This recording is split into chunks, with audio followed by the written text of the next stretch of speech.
Le but de mon intervention, c'est d'apporter un éclairage international aux questions qu'on aborde aujourd'hui. Les organisatrices, que je remercie de m'avoir invitée, m'ont demandé aussi de tirer des parallèles avec des mouvements conservateurs, comme on a pu observer en France récemment, donc la Manif pour tous, ou l'opposition donc à la théorie du genre, dont on a pas mal parlé ce matin.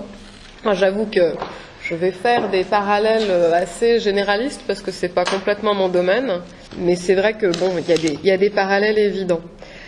Donc je vais commencer ma présentation en fait en vous parlant de l'éducation sexuelle dans les écoles publiques américaines, sachant que moi l'approche que j'ai, c'est pas une approche de terrain, hein. Je suis américaniste, donc je viens des cultural studies, c'est vraiment les discours que j'étudie. Donc je vous parle vraiment de programmes d'éducation sexuelle dans leur forme manuelle, livre, discours, et ma connaissance du terrain, elle passe parce que j'ai pu lire des chercheurs qui sont allés sur le terrain.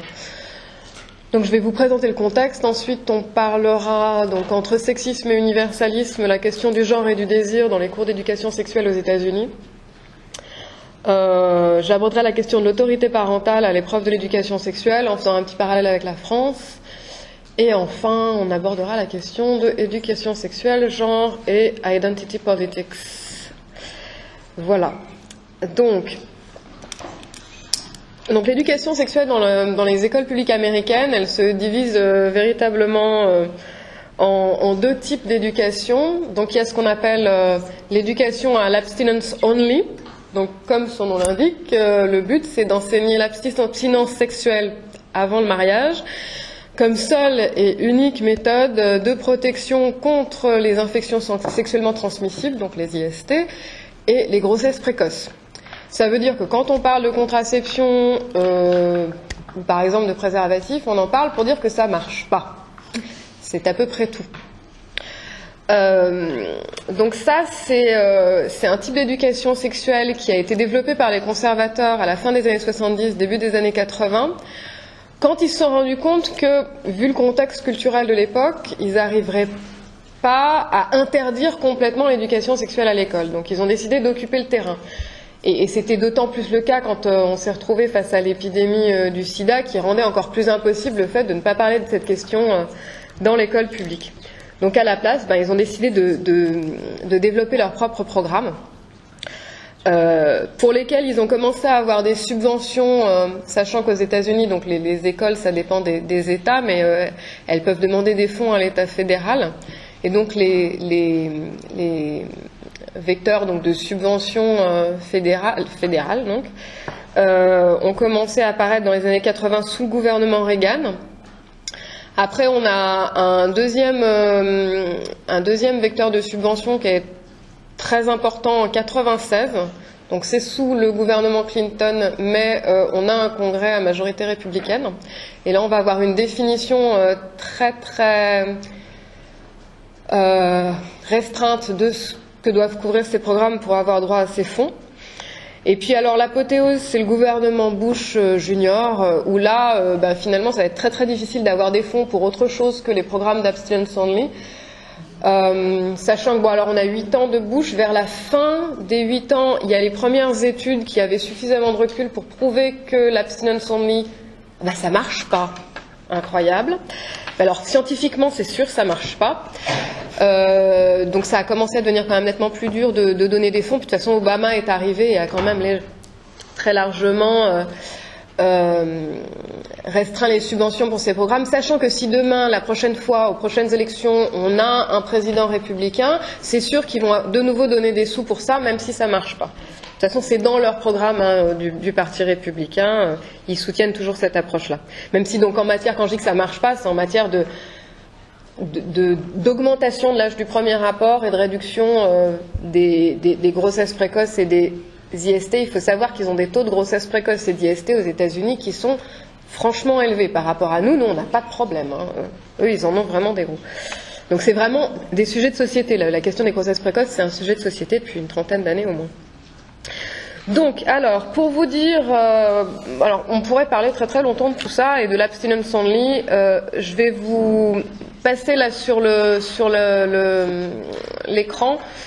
Alors pour avoir droit en fait à des subventions fédérales, les programmes d'abstinence only, donc ils doivent respecter un certain nombre de règles. Donc il y a 8 points. Donc le premier, c'est d'avoir pour but exclusif d'enseigner les avantages sociaux, psychologiques et sanitaires qu'il y a à s'abstenir d'être actif sexuellement.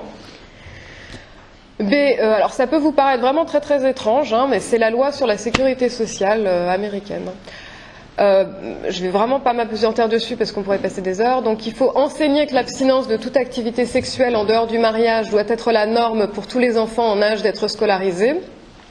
Enseigner que l'abstinence de toute activité sexuelle est le seul moyen sûr d'éviter les grossesses hors mariage, les MST et autres problèmes de santé relatifs à l'activité sexuelle. Enseigner qu'une relation monogame fidèle dans le cadre du mariage est la norme sous condition de laquelle l'activité sexuelle peut avoir lieu.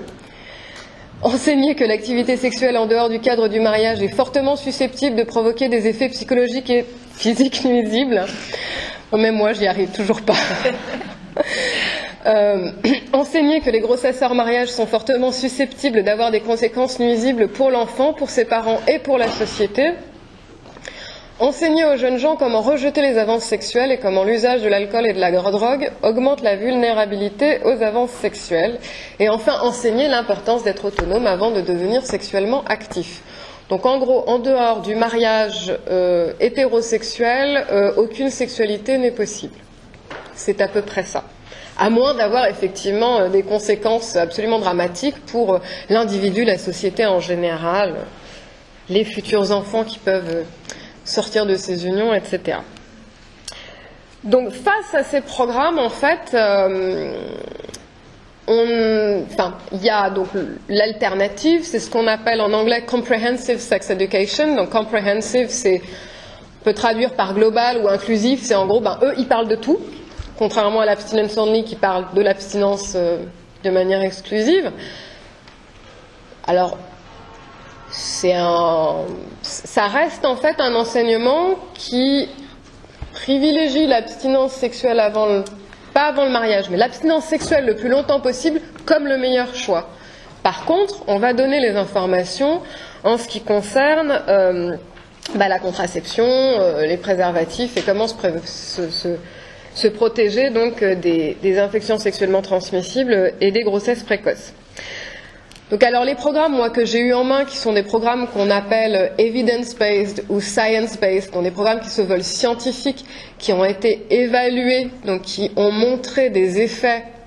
On est en matière d'éducation sexuelle, on est sur des effets relatifs, hein, c'est pas en matière d'augmentation de l'âge du premier rapport et de baisse des taux d'IST et de grossesse précoce. Donc ces programmes, vraiment, on a une insistance sur ce côté scientifique par opposition au programme d'abstinence only pour vraiment essayer de dire mais nous c'est scientifique, nous ça marche, donc donnez-nous des sous en gros.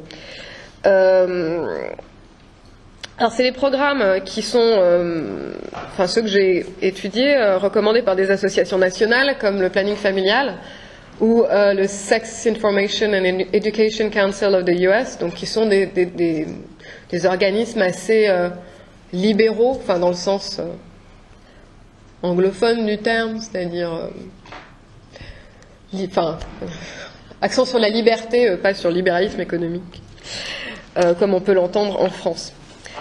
Donc ces programmes sont vraiment conçus en fait pour pas prêter le flanc aux attaques des conservateurs. Par conséquent, voilà, on est vraiment sur un ton qui est vraiment de la santé publique. On est sur des programmes qui sont vraiment très très cadrés, très très minutés, et qui laissent vraiment très très peu de place à la parole des jeunes en fait. Donc le principe, en général, l'organisation du programme, c'est on a des informations sur la protection, sur les préservatifs, sur la contraception. On fait tout par des exercices, par des jeux pour que les jeunes intègrent bien tout ça. Ça, c'est la première partie. Et la deuxième partie, il y a énormément de jeux de rôle. Alors, les jeux de rôle sont faits pour acquérir ce qu'ils appellent des refusal skills, donc des capacités de refus, et des delay tactics, donc des tactiques d'atermoiement. Parce que, par exemple type de jeu de rôle, vous êtes à la maison seul, sans supervision, avec votre petit copain, votre petite copine, et ça commence à chauffer un petit peu. Que faire pour ne pas être amené à céder à la tentation et avoir un rapport sexuel? Alors là, on vous donne toute une pléthore de possibilités. Je sais pas, appeler une copine, proposer d'aller au cinéma, enfin bon, bref. Et ça va être beaucoup d'insistance aussi sur comment dire non, avec le langage corporel, le langage verbal. Donc vraiment, en gros, tout faire pour vous aider à ne... Voilà, à être abstinent quand même, parce que c'est un petit peu l'objectif, vu que c'est quand même ça le comportement qu'on cherche en matière de santé publique. Alors, en ce qui concerne la question de l'identité sexuelle et du genre et des autres identités sexuelles qu'hétérosexuelles, alors on n'en parle pas. Il y avait un des manuels ou deux, il me semble, qui avait une annexe sur l'homosexualité. Donc à la discrétion de l'enseignant ou de l'établissement de décider s'ils veulent l'utiliser. Mais vraiment, on est dans un type de programme qui est vraiment fait pour être dans la neutralité la plus totale, quoi. C'est-à-dire qu'on est tous pareils, les garçons, les filles, les classes sociales. Alors on parle un petit peu de différences culturelles, parce que c'est quand même des programmes dans certains cas où on va avoir toute une partie des matériaux qui sont en espagnol pour pouvoir s'adresser aux minorités hispaniques. Et puis, bon, c'est des programmes qui sont quand même faits aussi pour des populations afro-américaines, parce que c'est les populations à risque. Mais globalement, on est quand même dans le langage de l'universel et de la neutralité. Donc on passe complètement sous silence, enfin complètement, quasiment, à peu de choses près, la complexité des rapports de genre et des situations sexuelles où effectivement, ça ne suffit pas forcément d'être armé des bons outils pour faire les bons choix, et surtout, le risque peut être attrayant. Mais alors ça, vraiment, on n'en parle pas. Voilà, donc c'est ce qui m'amène à ma partie suivante, qui est donc entre sexisme et universalisme, la question du genre dans les cours d'éducation sexuelle aux États-Unis. Donc, quid du genre dans tout ça? Eh bien, ceux qui parlent le plus du genre, finalement, c'est les conservateurs, puisque eux, alors, on est dans un monde bien sexiste, avec des programmes qui, comme l'avait souligné un rapport de la Chambre des représentants en 2004, sont extrêmement sexistes, extrêmement stéréotypés, extrêmement traditionnels au niveau du contenu. Globalement, dans la plupart des cas, c'est quand même des programmes qui sont faits par des groupes religieux et dans lesquels on a expurgé les mentions à la religion. Donc, on est vraiment dans une construction du garçon et de la fille bien traditionnelle, où le garçon adolescent... le pauvre, il est complètement agi par ses hormones, il ne contrôle plus rien, c'est extrêmement flatteur, franchement. Et les filles, bien sûr, elles sont là pour faire barrage, parce qu'elles n'ont pas ce genre de problème. Vu qu'a priori, elles n'ont pas de désir, vu que ce sont des filles. Et donc, elles doivent essayer de faire barrage à ces pauvres garçons qui, eux, sont complètement agis par leurs hormones. Puis bon, parce que les filles, quand même, c'est elles qui payent les conséquences les plus lourdes, vu que c'est elles qui tombent enceintes. Et donc, finalement, on peut dire ce qu'on veut, c'est sexiste, mais au moins il parle de genre, il parle de différence garçon-fille, ce qui, je pense, pour beaucoup de gens, peut paraître comme étant finalement plus pragmatique, parce que, oui, c'est les filles qui tombent enceintes, c'est pas les garçons. Et donc, il y a peut-être aussi quelque chose à apprendre de leur approche, qui est qu'au moins la question du genre, même s'ils en parlent de manière sexiste, ils en parlent. Alors qu'au contraire, finalement, comme l'a souligné Nancy Kendall dans son livre The Sex Education Debate, le discours de l'éducation donc comprehensive, qui est extrêmement neutre et universaliste, qui est vraiment inspiré d'une approche des droits de l'homme où finalement on est tous égaux, elle prend absolument pas en compte les questions de domination et on n'aborde pas du tout des questions où vraiment en passant très très peu, elle ne s'est pas du tout discuté le fait que pour une fille, refuser le rapport sexuel, notamment dans certains contextes culturels, ça peut être extrêmement difficile, et d'autres questions de ce type-là. De la même manière, alors les chercheurs en matière d'éducation sexuelle, quand on regarde un petit peu ce qui est proposé par les chercheurs depuis quand même un certain nombre d'années maintenant, ce serait vraiment d'aborder des questions comme la question du désir, comme la question du plaisir, qui alors là sont complètement passées sous silence. Dans les programmes d'éducation comprehensive, en fait, les motivations qui sont données pour l'activité sexuelle des adolescents, c'est la pression des pairs et des médias. Juste le fait d'être curieux, d'avoir envie, finalement, ça n'a pas l'air d'être vraiment une motivation. Ça a l'air plutôt sympa, pourquoi pas essayer? Non. C'est vraiment, pour eux, c'est une pression extérieure, ça ne vient pas de l'individu. Et donc, des chercheurs comme Tolman et Higgins en 1996 insistaient sur le fait déjà qu'il faudrait, notamment chez les filles, insister sur la question du désir et du fait d'explorer ce qu'on aime, ce qu'on n'aime pas, parce que, en fait, c'est difficile de dire non quand on ne sait pas ce qu'on aime, ce qu'on n'aime pas, qu'on n'a pas vraiment de positionnement sur la question. D'ailleurs, le titre, j'aime bien le titre de cet article, il est assez évocateur. C'était quelque chose du genre How being a good girl can be bad for girls. C'est voilà, comment être une gentille fille qui n'a pas de désir, finalement c'est très mauvais, parce que quand on se trouve dans la situation peut avoir des pressions pour avoir un rapport sexuel, comme on ne s'est pas posé la question de ce qu'on pouvait désirer, ce dont on pouvait avoir envie, on ne sait pas se positionner, et donc on ne va pas forcément résister si on n'a pas envie. On va se rendre après coup compte qu'on n'avait pas envie, mais on ne le savait pas. Il y a aussi la question qu'a souligné il y a quelques années Louisa B. Allen, c'est celle de proposer aussi un discours du désir et du plaisir qui soit une alternative au discours proposé par la pornographie, qui est quand même un discours qui, en majorité, est assez stéréotypé et sexiste et hétéronormatif, et qui donne une vision des rapports sexuels qui est quand même pas franchement égalitaire. Mais là, le problème, c'est qu'on arrive à ce qui, à mon sens, et je pense qu'on est exactement dans la même situation en France, on ne fait pas mieux, qui est la question de la légitimité de la sexualité adolescente. Parce que finalement, quand on commence à parler de désir et de plaisir, l'institution se trouve un petit peu dans la situation où ils ont l'impression de cautionner. Parce que voilà, on arrive, d'un côté, ils sont censés dire il faut vous abstenir parce que c'est mieux. Mais alors si on commence à dire oui, mais alors faut que vous voyez ce que vous aimez, ce que vous aimez pas, oulala, ça devient vraiment très très compliqué. Et comme là-dessus, je pense que la plupart des institutions scolaires n'arrivent pas à se positionner sur la question de savoir si, oui, les mineurs peuvent-ils légitimement avoir des rapports sexuels ou non. Et même je pense que la plupart des parents sont pas très clairs là-dessus. Je ne sais même pas si je le saurais moi-même, parce que bien sûr il y a une différence entre un enfant de 11 ans et un mineur de 17. Ça reste très compliqué. Mais en tout cas, dans le contexte américain, où il faut savoir qu'on a quand même extrêmement facilement des poursuites en justice dès qu'on aborde les questions de sexualité avec des enfants, de toute façon, on est quand même très très très très très loin de l'idée d'une légitimité de la sexualité adolescente. D'ailleurs, dans les programmes d'éducation sexuelle comprehensive, on ne parle pas de la question de l'avortement, parce que là, c'est carrément impossible. Ils auraient vraiment trop de problèmes. Donc c'est vrai que c'est vraiment ces programmes d'éducation comprehensive, on a l'impression qu'ils sont faits exclusivement en réaction au discours des conservateurs chrétiens, en fin de compte, parce qu'en gros, pour réussir à faire passer l'information qui a à faire passer est quand même très très importante, et résultat, il y a plein de questions qu'on ne peut pas poser, ce qui est un petit peu dommage. Mais c'est là où en est le débat, en tout cas, et à mon avis, il va rester là un bon moment. Donc enfin, on va passer à la question de l'autorité parentale à l'épreuve de l'éducation sexuelle.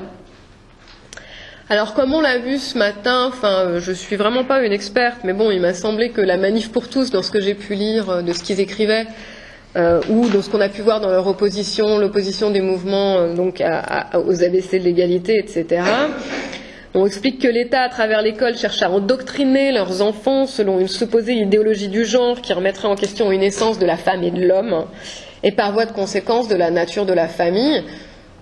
Honnêtement, je pense que l'essentiel de leur discours, ils sont allés le chercher outre-Atlantique, parce que c'est vraiment très très très similaire. Alors la psychose sur la masturbation qu'on enseigne à l'école, ça fait un bon moment qu'ils l'ont fait là-bas aussi. Ça les travaille. C'est toujours l'argument qui fait très très peur. Alors de la même manière, les conservateurs américains pensent que par l'éducation sexuelle libérale, on pousse leurs enfants à ce qu'on appelle en anglais la promiscuity, donc la promiscuité. et qu'on fait la promotion d'une vision de la sexualité et des identités sexuelles qui est complètement incompatible avec leur vision de la famille patriarcale traditionnelle. Alors, il faut voir que la question de l'autorité parentale aux États-Unis et en France, elle ne se pose pas du tout de la même manière, notamment au niveau juridique, parce que la France a ratifié la Convention internationale des droits de l'enfant. Donc les enfants ne sont pas considérés comme la propriété des parents, et l'État est garant de leurs droits fondamentaux selon cette convention. Les États-Unis n'ont pas ratifié la Convention des droits de l'enfant, je crois que c'est un des 2 seuls pays avec la Somalie. Ça fait rêver. Donc, et ils ne l'ont pas ratifié parce qu'ils voient vraiment ça comme une intrusion dans la famille et un affaiblissement de l'autorité parentale. Donc la vision des conservateurs chrétiens de la famille, c'est que l'enfant est remis à ses parents par Dieu. Et au niveau de la hiérarchie familiale, on a le père, chef de famille, la mère, et ensuite les enfants qui doivent respect et obéissance à leurs parents. Donc on est vraiment dans un type de famille très patriarcale, ce qui a, dans le cas de l'éducation sexuelle, pour conséquence aux États-Unis que si votre enfant est à l'école publique et qu'il peut être exposé à un programme d'éducation sexuelle, comme un des 2 qu'on vient de mentionner, vous allez être informé et vous allez pouvoir dire non, je veux pas. Donc le droit des parents à choisir que leurs enfants n'aient pas accès à cette information, il est respecté. Le droit des enfants à être informés sur un sujet qui quand même peut leur sauver la vie, en l'occurrence, n'est pas respecté. Donc, on est vraiment sur une protection de l'autorité parentale plus que du droit des enfants. Donc, c'est là qu'en France, on est vraiment dans une situation qui pose le débat de manière très très différente, parce que, effectivement, alors on peut manifestement dire que son enfant va pas venir à l'école une journée, mais je pense que si on devait dire... déjà, en général, je pense que les parents ne sont pas informés, je me trompe, quand il va y avoir de l'éducation sexuelle à l'école. Et alors, je ne sais pas du tout comment c'est aujourd'hui, mais dans mes souvenirs, cette éducation sexuelle, de toute façon, était extrêmement succincte. Enfin, donc, pour continuer un petit peu sur le parallèle entre les mouvements conservateurs chrétiens américains et ceux qu'on a pu voir émerger en France ces dernières années, on est, dans les 2 cas, vraiment dans ce qu'on appelle les identity politics. Donc je pense que ça se traduit en français par politique identitaire, corrigez-moi si je me trompe. Donc comme je l'ai souligné tout à l'heure, les mouvements conservateurs chrétiens américains se sont saisis de la question de l'éducation sexuelle quand ils ont vu que de toute façon ils ne pourraient pas en faire l'économie. Mais le paradoxe, c'est qu'en fait ça ne les concerne pas vraiment. En tout cas pas leurs enfants, puisque, bon, alors déjà leurs enfants ne vont pas nécessairement dans les écoles publiques. Ensuite, aux États-Unis, chez les conservateurs, mais pas que, on a un gros succès de la scolarisation à la maison, ce qu'on appelle le homeschooling, notamment aussi parce que les écoles publiques, dans certains États qui sont assez pauvres, elles ne sont pas excellentes. Et puis donc, comme je viens de le dire, on peut de toute façon choisir que son enfant n'aille pas en cours d'éducation sexuelle. Donc après tout, quel est le besoin de monter au créneau pour ça? Parce qu'en général, c'est pas forcément des gens qui ont même des enfants à l'école qui s'agitent sur ces questions. Donc on est vraiment, un peu comme dans le cas de la manif pour tous, sur des questions qui n'ont pas tant d'importance en elles-mêmes pour ces personnes, parce que ça les concerne pas personnellement. Je veux dire, après tout, la manif pour tous, on peut se demander quel problème ça leur pose que... des hommes aillent se marier entre eux, tant que c'est pas, comme on dit en anglais, in their own backyard, dans leur cour, après tout, c'est pas forcément un problème en soi. Mais c'est vraiment des questions, donc que ce soit la question de l'éducation sexuelle ou de l'avortement ou du mariage pour tous, qui permettent de générer une cohésion et une unité autour donc de ces espèces de drapeaux, d'étendards, qui permettent donc d'avoir une cohésion de groupe.